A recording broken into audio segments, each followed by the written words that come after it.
Welcome back to the Alcohol Tipping Point podcast. I am your host, Deb Maisner. I'm a registered nurse, a health coach, and alcohol-free badass. And today on the show, I have Katherine Pope. She has worked as a crime scene specialist and forensic investigator, and she is now happily alcohol-free. And she's coaching others to let go of their habits and hold them back. Katherine started Forensics Found to help first responders manage burnout and navigate a fulfilling personal and professional life. So, welcome to the show, Kat. It's so nice to have you here. Thank you for having me. So, where are you based out of? And maybe fill in the gaps of the intro that I just did. Yeah, so I am originally from Maryland and grew up in the DC, Baltimore region. My dad was actually a DC fireman paramedic, and my mom and he met at a hospital. He asked her for a pen, and it was love at first, whatever, trauma call. So I grew up outside of there in like a responder heavy family. And then I actually went to college in Colorado, graduate school in Texas. And then my husband went and got his PhD at Columbia. So we lived in New York City. And then for some, you know, kismet's reasons, we ended up back in Maryland. He got a job at Salisbury University, which is on the eastern shore of Maryland. So we live like 30 minutes from the beach. It's pretty nice. I didn't expect to come back to Maryland ever, but here we are about, I think, 9 years later this year. Oh, And lovely. yeah. For those that don't know, you mentioned that you come from a family of first responders and you work with first responders. So what is a first responder? Well, so anyone that responds out into the scene of an emergency, I consider a first responder. So firefighters, paramedics, trauma nurse, doctors, law enforcement, detectives, anybody that goes out there and runs into danger. And I consider myself a last responder. So I am a death investigator for the medical examiner's office. And we kind of come in after all that crazy dies down and try to figure out, what's happened. We handle a lot of the interactions with family members after the fact. We photograph the scene. We interview witnesses and law enforcement or nurses and doctors that helped handle the situation. And then we kind of try to pick up the pieces and figure out what happened in the scene. So other last responders are like funeral directors, social workers, really anybody I consider a responder that, falls under this umbrella of responder, first or last, would be somebody that's out there kind of in the community doing this really hard job. So like even teachers, I consider teachers a responder because they're out Mhm. there in the community kind of trying to change things for the better and help folks out and, love people, give them hugs, fix them up, put on the band-aids, figure out what's going on. Yeah, yeah. Thank you. I mean, as you know, I'm a nurse too, but now I'm on a whole other realm of nursing with my wellness nursing, but sometimes people aren't familiar with that terminology. But definitely like a stressful, important Mm. job, just the responders having just erratic hours, having difficulty with work-life balance, and having, a lot of issues, frankly, with drinking. So what was your experience like with drinking and Yeah, when I changing was a your kid, drinking? like I said, I grew up in this like public service responder family. And, like my dad would be at work on Christmas or my mom would work these, 48-hour shifts at the hospital and then be home for the rest of the week. But so drinking wasn't a big deal in my family, but what was the big deal in my family was always kind of being in service for other people. And I don't think, even from a young age, I never really developed the habits and the tools to take care of myself or put myself first.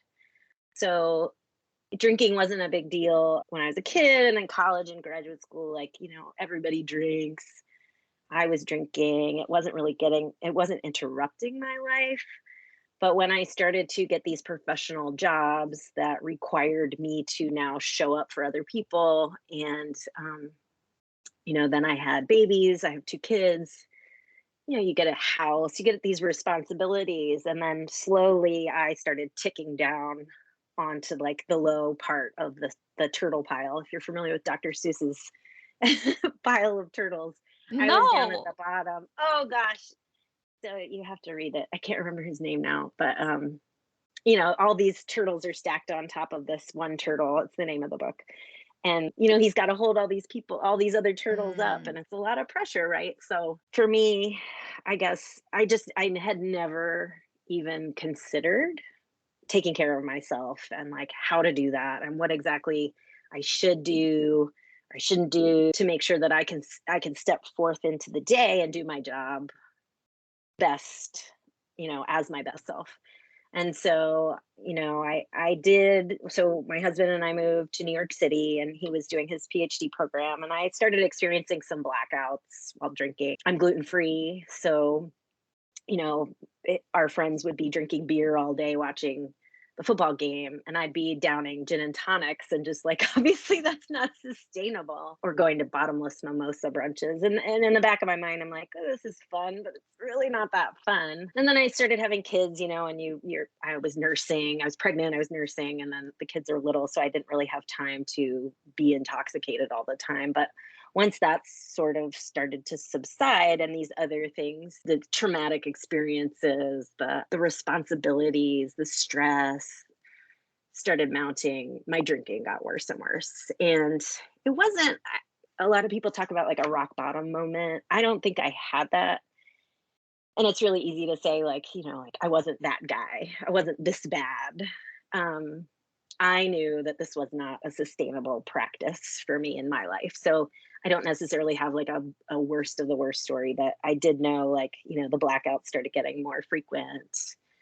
You know, the habit. So, like, instead of talking about the tough scene that I went to or the stress that I was having working on call and not seeing my family for a few days because I'm working 48 hours in a stretch, I started turning to drinking wine and having like a bottle of wine instead of doing something that was a little more useful. And so my habits, you know, my exercise habits fell away. I was eating like crap. I wasn't communicating or sharing vulnerably. And I was just drinking wine. So I think that was where I started to realize that I needed to make some changes. And that was actually like 2 years ago, right around this week, which is huge, right? So I've heard research shows that it takes about 6 years for people to independently kind of kick their drinking to the curb if they're doing it by themselves or enrolling in some sort of program.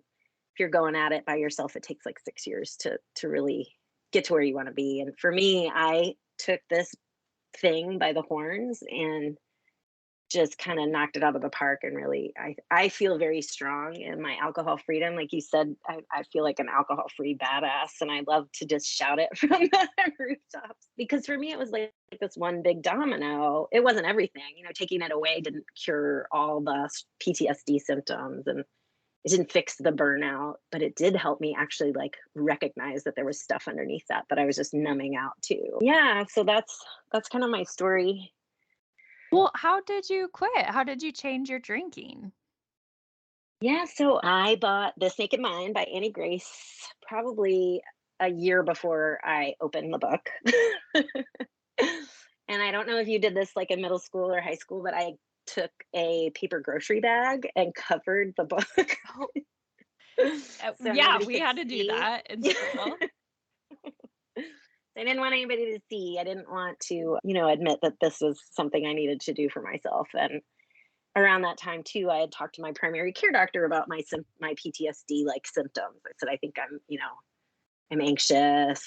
I'm not so depressed, but like I'm drinking a lot. I'm really uncomfortable. And she gave me two options. She said, or she gave me two suggestions: go to AA and quit your job. And I was like, well, I'm not quitting my job. I love my job. I went to school for this. I'm really good at it.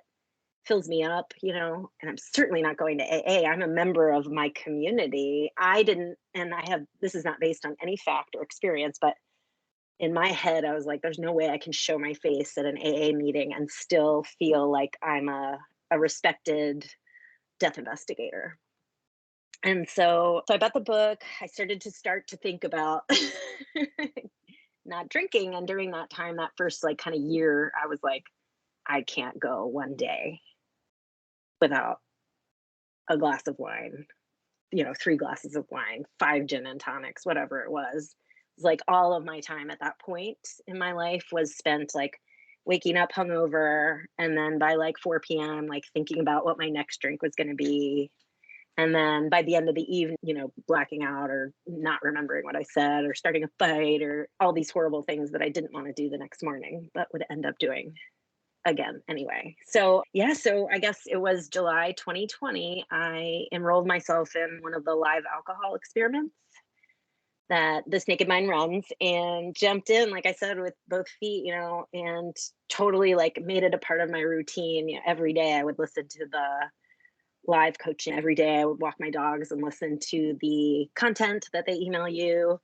I participated in the community. So I started looking for people like me out there, responders, nurses, cops, death investigators. I found no death investigators that were talking about this, right? So, but I participated and it was huge. And I didn't go 30 days that month, but I did string some time together and I learned a ton. So over the next about year, I did a total of 4 live alcohol experiments.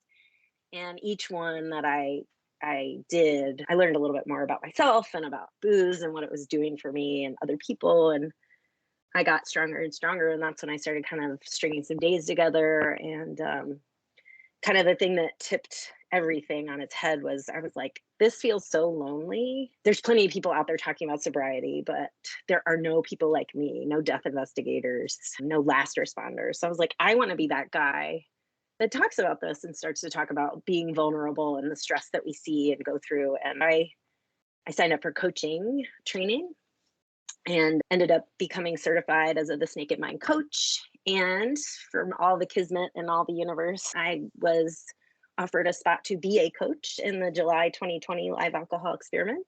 So next week, I get to bring my perspective back 2 years later after I started my journey for other people.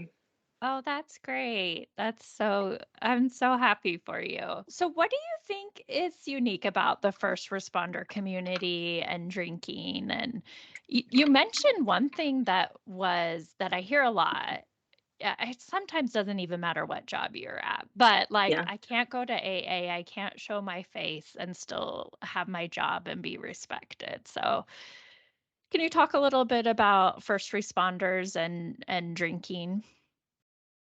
Yeah. I mean, I think this has always been a problem for first responders, but suicides in law enforcement, ER doctors, any really first responder careers, the suicide rate is through the roof right now.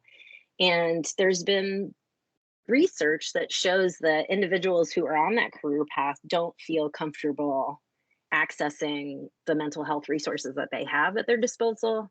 So your job may do this. I know mine did. We had what's called an EAP, an Yep. employee association, something. Employee assistance program. So no one ever used it that I knew of. This is not true in all of, everywhere. I do know some people that did go to theirs and they were great. But when I tried to access mine, I felt nervous that just calling them would negate any sort of like career progress that I would make. And there's actually studies out there from psychologists that show that this is a common belief. It's not true. Clearly, you can still progress in your career and you're not going to get fired if you use your EAP, but it's a worry for some people that they're going to be Mhm. seen weak or, wimpy. I've heard people say like, you know what you signed up for. Why are you complaining? So what I know, what I'm learning is a lot of people feel very alone when they start to feel like they're struggling with what people call work life balance, which I think is kind of bullshit when you're working in a job where you're constantly on call or in the public view. So I think I want to bring alcohol freedom to first responders because I think that there's a lot of focus on kind of that like the crisis of suicide right now and the mental health crisis and like people that are very bad and kind of down at the bottom of the barrel and gosh, I can't there's so many stories about police officers who just like commit suicide because they don't know what else to do. They can't handle their feelings and they're just drinking all of the time and numbing out. So if I can interrupt that cycle and I can get at folks way sooner so we can start to just like be comfortable talking about, oh man, I just had to like wake up at 2 a.m. I'm really sleepy. I haven't got a chance to just like rest for an hour. Yeah, that really stinks. Me too. Or I had another drug overdose today. I'm really getting sick of these drug overdose calls. Yeah, me too. It's hard to be patient and kind to the families after you start having so many of these cases.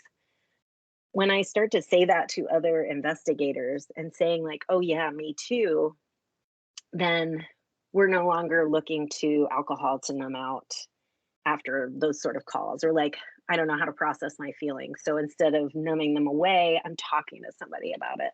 And just feeling like I'm not alone has really changed the way I interact with my cases and my families and myself and my kids.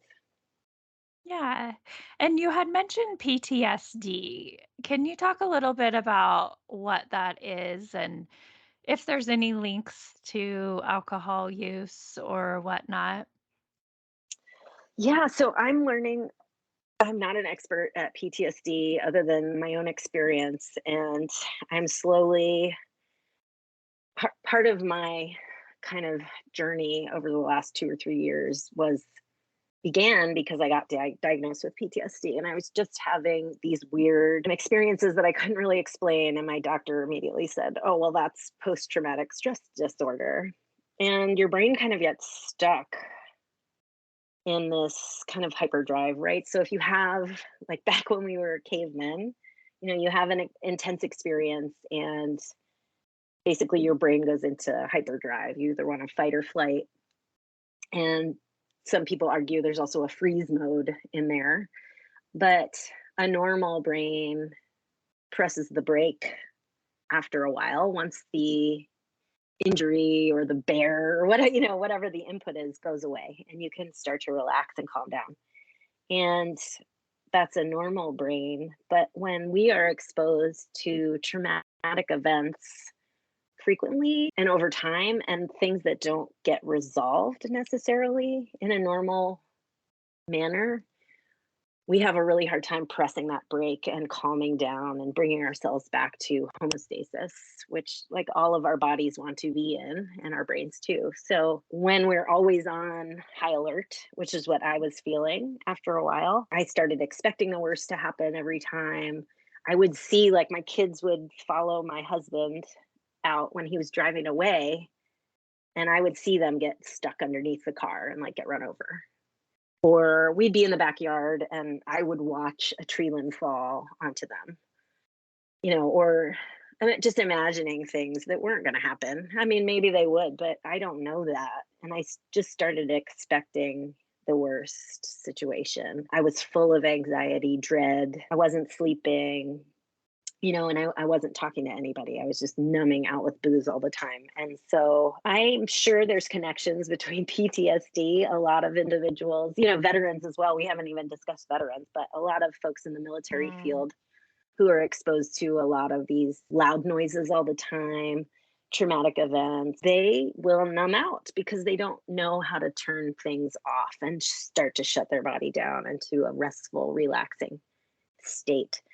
And so I think a lot of our medical community is still looking at it from like an input kind of perspective. So, like my doctor wanted to give me drugs, anti-anxiety medications, which we know if you take them while you're drinking, they don't do anything. So I kept drinking and my anti-anxiety meds didn't do anything for me. So I think a lot of the work really needs to start to come from within.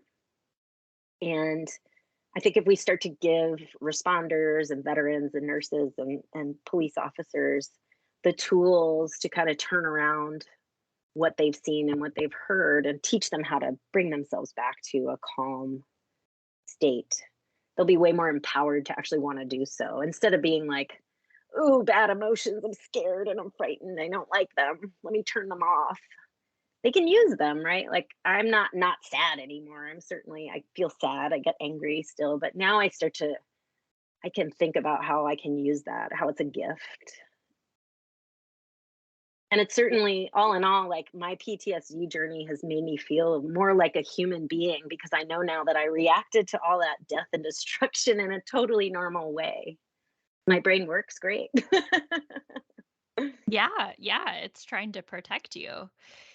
How has, like, your anxiety and PTSD changed since you stopped drinking? It's a complete turnaround. So, yeah, I don't take anti-anxiety medication anymore. Like I said, I was in this cycle of where I was just only thinking about alcohol all the time. I would wake up in the morning with a racing heart. I would shame myself and feel guilty about, oh, why did I do this again? I'm such a horrible person. I don't feel that way at all anymore. I find the gift in almost everything. So, my kids are 8 and 10, and they have very big emotions all the time, and they love to talk with me about them. So, when I was growing up, we didn't talk about feelings at all. And now my kids, they'll cry with me. They'll tell me about how they're scared. They'll tell me about how they're just very happy, they're nervous. And we talk through that sort of thing. And I think that in itself just engenders and creates more of a comfortable, welcoming, preparatory, I guess is a good word. Like I feel more prepared now to handle nervousness and worry rather than let it build up to be anxiety. Because you can't plan the future. No one can. We don't know. We love to guess what's going to happen based on experiences in the past, but I don't know. I know that I've now created this life that I don't want to numb to. But maybe I will drink again. I don't know that. But I do know that right now I love my life so much that I don't want to have a glass of wine. That I know it doesn't taste good. That I know it's not going to help me process my feelings, that it's going to make me sleep like crap. And that in itself is just like such a gift. My life is so very different and amazing now. Yeah, yeah, I can tell. You're glowing. Well, what's some of your tips or advice for people when they are dealing with anxiety or work stress? What are some things that we can do besides turning to drinking? Yeah, I've started to create a toolbox for Mhm. responders because we're never going to change the job, right? Death in my job at the medical examiner's office, death doesn't happen from, 9 to 5, Monday through Friday. It's always going to be all the time. And other things that we can't change are our resources, right? So hospitals, police departments, medical examiner's office, we are chronically understaffed and underfunded. And it always does seem like the management is terrible. We can't change that. And what we can change is what we do with ourselves and our feelings and our thoughts.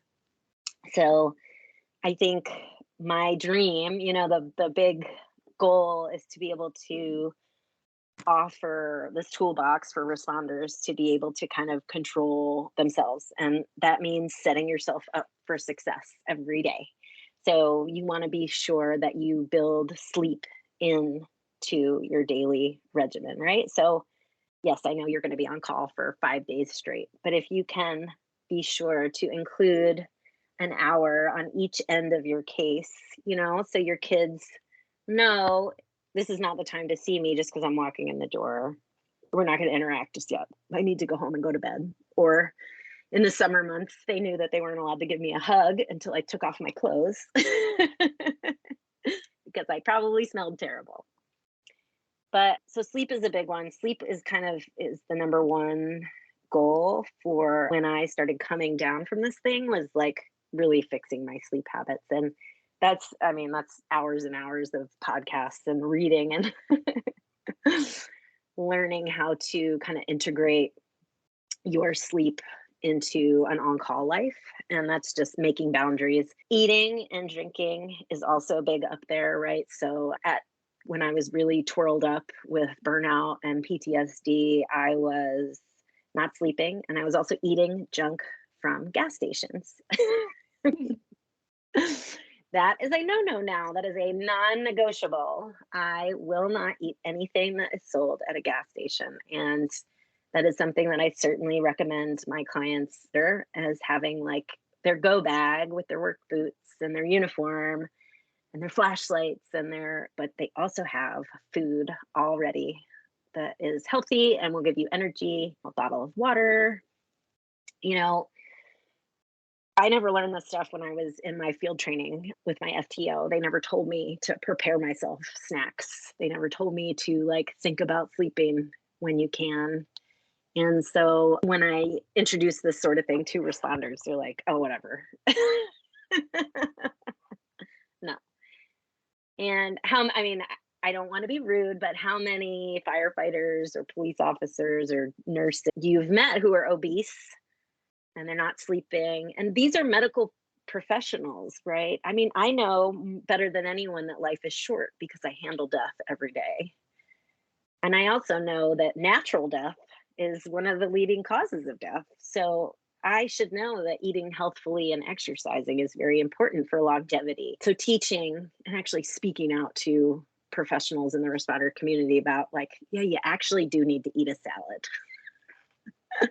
That Snickers bar tastes awesome right this second, but it's not going to sustain you for your 12-hour shift. Let's have a salad. And kind of, I have learned that like just saying that really helps people kind of like, oh, you're right. And the one other big thing for me is being vulnerable. So if responders don't feel comfortable talking to somebody else, like a therapist, their EAP, a coworker, or even a coach like me, starting to write down their thoughts in a journal is really huge. So you don't feel like you're, holding this stuff inside. There's actually a community of folks that work with PTSD survivors, and they call it mindful decontamination, which I just love. So, just getting that crap out of your head and onto a piece of paper or sharing it with somebody else. Those are my big things in my toolbox. Yeah, those are great. And those all sound helpful for anybody, no matter what you're doing, but definitely being aware of like if you're working shifts and long hours and responding to these high stress calls. Have you seen a change in the effects of alcohol and the kind like patient population, the kind of like what kind of deaths you're investigating or those kinds of things? Like how has that changed in the last however many years? Since COVID. Yeah, we've heard. So, alcohol has always been a thing. And the opiate use epidemic right now has really increased since like 2016, 2017. We've had a lot more drug overdoses in the community. The problem with opiates is like it affects everyone, like young, old, across communities, white, black, rich, poor. That is a very tragic issue that we see a lot of. But alcohol has just always been there. And alcohol is kind of at the baseline of a lot of other things. So car accident, we handle a lot of car accidents. One of the first questions we ask is if there's alcohol on board. Do you smell any booze? Are there any bottles in the car? Suicide.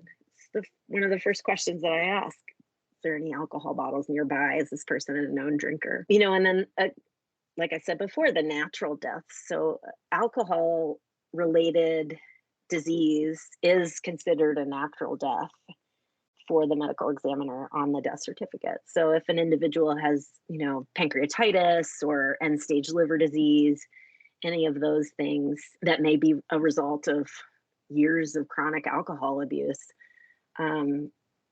we explain and we present that case in a report to the medical examiner, but he'll list that as a natural death. So it's amazing how I see it permeate kind of very many cause and manners of death. Yeah. So is a natural death anything that's not caused by an accident? It's So like, the what is the manners of death. definition? Yeah. For the kind of the reason why the medical examiner or the coroner exists is to sign the death certificate, right? And so that you can have a funeral. You have to have a death certificate to have a funeral.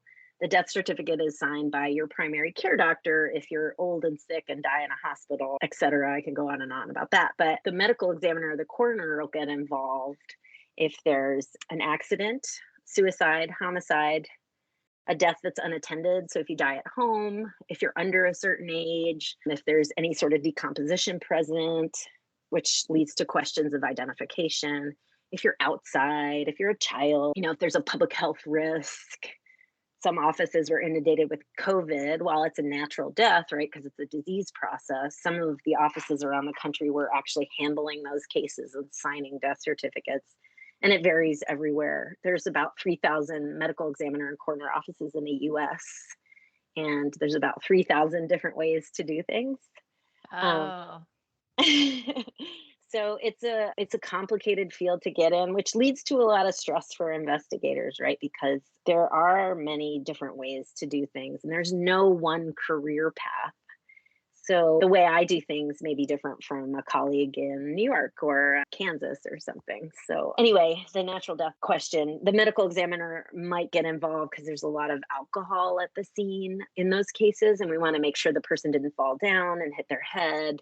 Um, they may be very young. People that are in their 30s and 40s can die from natural complications of alcohol use disorder. And when we have somebody that young, we can't really say like they had heart attack and they're in their 60s, or they had diabetes and they're in their 80s. We want to make sure that we rule out anything else suspicious or unnatural. interesting. Okay. So that kind of helps. What would you say, like, to anybody who's listening and they're wanting to change their drinking and they're in a high stress job? Yeah, it's completely doable. It may seem like you can't go one day without a glass of wine, or that you're just so tired that you can't add one more thing to your plate. But all you have to do is begin this process and believe in yourself, and you'd be amazed at how far you can come. Oh, that's like a real message of hope. Like, you can do It's this. so worth it, for You sure. can do this and it's worth it. Yes, I love that. Well, how can someone find you? Yeah, I have a website, forensicsfound.com. On the Instagrams, it's called Responders Last Call, and creating a course that should be launching at the end of July, I hope. That's going to be called the Burnout Protocol. That's going to take people through this kind of toolbox that I've created with some bite-sized videos, very, easy to follow, just some tools and tactics to kind of integrate this sort of thing into your life. And then I'll be Yeah. coaching in the live alcohol experiment in July. So if anybody's Oh, interested in just taking a little 30-day break, join me there. super exciting. I'm so glad you came on here and just talked about what you're doing and just the unique situation for first responders. And it sounds like it needs to be, we need more people to talk about it. We need more firefighters and police officers and ER workers and medical investigators, everyone, like, just to be more vocal about it and just know that it's not weak, that it's actually making you stronger. 100%. That's exactly what I've learned over the last couple of years is I'm not alone. And as soon as I start talking about it, people are very excited to talk about it with me. So if I have to be that mouthpiece and the one that breaks the ice, I'm very happy to do it. Well, that's so great. Well, thank you. Thank you for sharing your story and helping others. And I just think it's fantastic work you're doing. So thank you. Thanks.